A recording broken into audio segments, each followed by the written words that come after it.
Hi friends, welcome back to my channel. ಮೊದಲಿಗೆ ಎಲ್ರಿಗೂ ಗೌರಿ ಗಣೇಶ ಹಬ್ಬದ ಹಾರ್ದಿಕ ಶುಭಾಶಯಗಳನ್ನು ತಿಳಿಸ್ತಾ ಇವತ್ತಿನ ವ್ಲಾಗ್ನ ಸ್ಟಾರ್ಟ್ ಮಾಡ್ತಾ ಇದ್ದೀನಿ. ಎಲ್ಲ ಮಾಡೋ ತರ ನಾನು ಇವತ್ತು ನಮ್ಮನೇಲಿ ಗೌರಿ ಪೂಜೆ ಮಾಡಿದೆ. ಅಪ್ಪ ನೆನ್ನೆನೆ ಬಾಗ್ನ ತಂದ್ಕೊಟ್ಟು ಹೋಗಿದ್ರು, ಅದನ್ನೆಲ್ಲ ಇವತ್ತು ಬಾಗ್ಲಲ್ಲಿಟ್ಟು ಪೂಜೆ ಮಾಡಿದೆ. ಇವತ್ತು ನಾನು ನಮ್ಮನೆ ಯಾವ ರೀತಿ ಪೂಜೆ ಮಾಡಿದೆ ಅಂತ ಇವತ್ತು ನಿಮ್ ಜೊತೆ ಶೇರ್ ಮಾಡ್ಕೊಳ್ತೀನಿ. ಸೊ ಬನ್ನಿ ಸ್ಟಾರ್ಟ್ ಮಾಡೋಣ. ನಾನಿಲ್ಲಿ ಮರಕ್ಕೆ ಮೊದಲು ಅರಿಶಿನ ಮತ್ತೆ ಕುಂಕುಮನ ಇಟ್ಕೊಂಡು ರೆಡಿ ಮಾಡ್ಕೊಳ್ತಾ ಇದ್ದೀನಿ ಫ್ರೆಂಡ್ಸ್. ಮರನ ಒಂದಿನ ಮುಂಚೆನೆ ಕ್ಲೀನ್ ಮಾಡಿ ಇಟ್ಕೊಂಡಿದ್ದೆ. ಆ ಮರಕ್ಕೆ ಒಂದು ಹೊಸ ಬ್ಲೌಸ್ ಪೀಸ್ ಬಟ್ಟೆನ ಹಾಕೊಳ್ತಾ ಇದ್ದೀನಿ. ಬಾಳೆ ಎಲೆ ಇರ್ಲಿಲ್ಲ, ಅದಕ್ಕೆ ಈ ಬಟ್ಟೆನೆ ಹಾಕೊಂಡೆ. ಖಾಲಿ ಮರದ ಮೇಲೆ ಏನು ಇಡಬಾರ್ದು ಫ್ರೆಂಡ್ಸ್. ಬಾಳೆ ಎಲೆ, ತಪ್ಪಿರೆ ಬ್ಲೌಸ್ ಪೀಸ್, ಇಲ್ಲ ಅಂದ್ರೆ ಒಂದು ಪೇಪರ್ ಆದ್ರೂ ಹಾಕ್ಬಿಟ್ಟು ಈ ಬಾಗ್ನ ತುಂಬಿಸ್ಬೇಕು.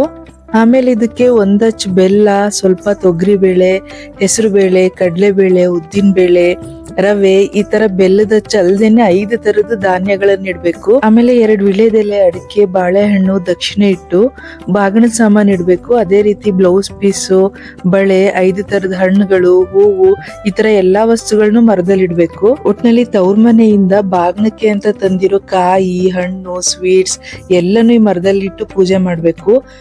ಕೆಲವೊಬ್ರು ಸೀರೆ ಕೊಡ್ತಾರೆ, ಕೆಲವೊಬ್ರು ದುಡ್ಡು ಕೊಡ್ತಾರೆ. ಒಟ್ನಲ್ಲಿ ತವ್ರ ಮನೆಯಿಂದ ಏನ್ ಕೊಟ್ಟಿರ್ತಾರೆ ಅದನ್ನ ಈ ಬಾಗ್ನದಲ್ಲಿ ಇಟ್ಬಿಟ್ಟು ಪೂಜೆ ಮಾಡ್ಬೇಕು. ಆಮೇಲೆ ನಾನಿಲ್ಲಿ ಬಾಗ್ಲು ಪೂಜೆ ಮಾಡಕ್ಕೆ ಬಾಗ್ಲು ತೊಳ್ಕೊಳ್ತಿದ್ದೀನಿ.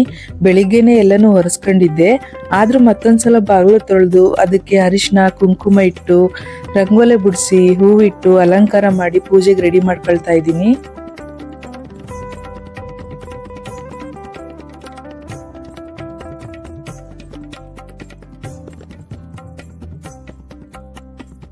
ಆಮೇಲೆ ಬಾಗ್ಲಿಗೆ ದೀಪ ಇಟ್ಟು 2 ಕಡೆ ಬಳೆ ಇಟ್ಟು ಹಣ್ಣುಗಳನ್ನ ಇಟ್ಕೊಂಡೆ.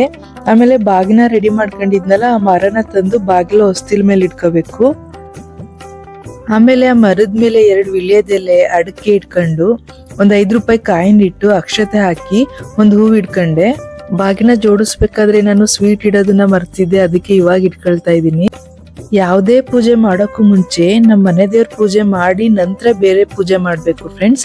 ಅದಕ್ಕೆ ನಾನು ಮೊದಲು ನಮ್ಮ ಮನೆ ದೇವ್ರಗಳ ಪೂಜೆ ಮಾಡಿ ಆಮೇಲೆ ಬಾಗ್ಲು ಪೂಜೆ ಮಾಡಿದೆ. ನಾನು, ನನ್ನ ಮಗಳು, ನಮ್ಮ ಮನೆಯವರು, ನನ್ನ ಮಗ ಎಲ್ಲ ಮೊದಲು ಮನೆ ದೇವ್ರ ಪೂಜೆ ಮಾಡ್ಕೊಂಡ್ವಿ. ಮನೆ ದೇವ್ರ ಪೂಜೆ ಆದ್ಮೇಲೆ ನಾನು ಬಾಗ್ಲು ಪೂಜೆ ಮಾಡಿದೆ ಫ್ರೆಂಡ್ಸ್. ಮೊದ್ಲು ಬಾಗ್ಲಿಗೆ ದೀಪ ಹಚ್ಚಿ ನಂತರ ತವ್ರ ಮನೇಲಿ ಕೊಟ್ಟಿರೋ 1 ಕಾಯಿನ ಹೊಡೆದು ಬಾಗ್ಲಿನ 2 ಕಡೆ ಇಡ್ಬೇಕು ಫ್ರೆಂಡ್ಸ್. ನಾನಿವತ್ತು ಹಬ್ಬಕ್ಕೆ ಈ ತರ ರೆಡಿ ಆಗಿದೆ. ನನ್ನ ಮಗ ಅದನ್ನು ವಿಡಿಯೋ ಮಾಡ್ಕೊಂಡಿದ್ದಾನೆ. ನಂತರ ಒಡೆದಿರೋ ಕಾಯಿಗೆ ಅರಿಶಿನ ಮತ್ತೆ ಕುಂಕುಮ ಇಟ್ಟು ಭಕ್ತಿಯಿಂದ ಪೂಜೆ ಮಾಡ್ಬೇಕು. ತವ್ರ ಮನೆಯಿಂದ ಬಾಗಣ ತಂದು ಕೊಟ್ಟಿರ್ತಾರೆ. ತಾಯಿ ಮನೆಗೂ ಒಳ್ಳೇದಾಗ್ಲಿ, ತವ್ರ ಮನೆ ಯಾವಾಗ್ಲೂ ಖುಷಿಯಾಗಿರ್ಲಿ, ಹಾಗೆ ನಮ್ಮನೆಗೂ ಒಳ್ಳೇದಾಗ್ಲಿ ಅಂತ ಭಕ್ತಿಯಿಂದ ಪೂಜೆ ಮಾಡಿ ಮಂಗಳಾರತಿ ಮಾಡ್ಕೊಂಡೆ ಫ್ರೆಂಡ್ಸ್.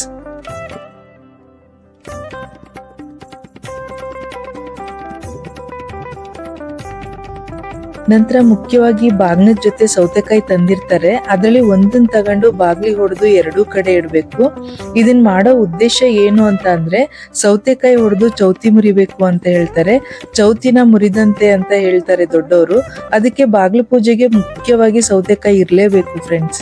ಆಮೇಲೆ ನಾನು, ನಮ್ಮ ಮನೆಯವರು, ನನ್ನ ಮಕ್ಕಳು ಎಲ್ಲ ಗೌರಿ ದಾರನ ಕಟ್ಕೊಂಡ್ವಿ. ಈ ರೀತಿ ನಾವು ಇವತ್ತಿನ ಹೊಸ್ತಿಲ್ ಪೂಜೆ ನಮ್ಮ ಮನೇಲಿ ಮಾಡಿದ್ವಿ ಫ್ರೆಂಡ್ಸ್. ಆಮೇಲೆ ಈ ಬಾಗಣ ಎಲ್ಲ 1 ಗಂಟೆ ಆದ್ರೂ ಬಾಗ್ಲಲ್ಲೇ ಬಿಟ್ಟು ನಂತರ ಇದನ್ನ ದೇವ್ರ ಕೋಣೆಗೆ ತಗೊಂಡೋಗಿ ಇಟ್ಟೆ. ಇವತ್ತಿನ ಈ ಗೌರಿ ಹಬ್ಬದ ವಿಡಿಯೋ ನಿಮ್ಗೆಲ್ಲ ಇಷ್ಟ ಆಗಿದೆ ಅಂತ ಭಾವಿಸ್ತೀನಿ. ಹಾಗೆ ಸಬ್ಸ್ಕ್ರೈಬ್ ಮಾಡೋದು ದಯವಿಟ್ಟು ಮರಿಬೇಡಿ ಅಂತ ಹೇಳ್ತಾ ಇವತ್ತಿನ ವಿಡಿಯೋನ ಇಲ್ಲಿಗೆ ಮುಗಿಸ್ತೀನಿ ಫ್ರೆಂಡ್ಸ್. ಧನ್ಯವಾದಗಳು.